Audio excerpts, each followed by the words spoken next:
ხურჩან-აბაკევის საზღვარზე ქართველმა ჟურნალისტებმა და არასამთავრობო ორგანიზაციებმა დღეს რუსული ოკუპაცია კიდევ ერთხელ გააპროტესტეს. ჟურნალისტებმა 19 მაისს მომხდარი მკვლელობის ადგილზე პლაკატები გაშალეს და მდუმარე აქციით პატივი მიაგეს დაღუპულ გიგა ოთხოზორიას ხსოვნას. საპროტესტო აქციების მიზეზი ხურჩაში მომხდარი მკვლელობა გახდა, რომლის დროსაც ქართული მხარის მიერ კონტროლირებად ტერიტორიაზე გადმოსული საოკუპაციო რეჟიმის სამხედროებიდან ერთ-ერთმა ფიზიკური შეურაცხყოფისა და სროლის შედეგად ქართველი მამაკაცი ადგილზე მოკლა.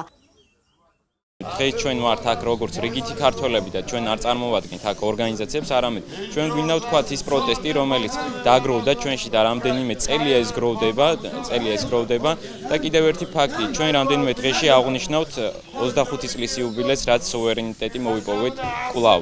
ეს არის ძალიან სიმბოლური, ეს ცხადყოფს, რომ ჯერ კიდევ ვართ გათავისუფლებული იმ ასე ვთქვათ, დამპყრობლისგან, რომელიც დღესაც ახორციელებს საქართველოს ოკუპაციას და ჩვენი პროტესტიც, მშვიდობიანი პროტესტი მიმართულია იქითკენ, რომ საქართველოს ხელისუფლებამ საერთაშორისო ორგანიზაციებმა ერთობლივი მუშაობით მოახდინონ საქართველოს დეოკუპაცია.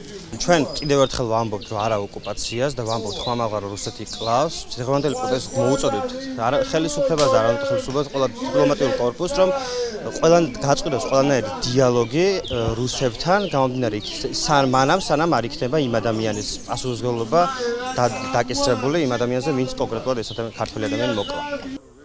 დღესვე სასაზღვრო გამშვებ პუნქტთან თავისუფლებისა და მხარდაჭერის ცენტრის წარმომადგენლებმა რუსული დროშა დაწვეს და ამით რუს ოკუპანტებს მკაცრი მესიჯი გაუგზავნეს.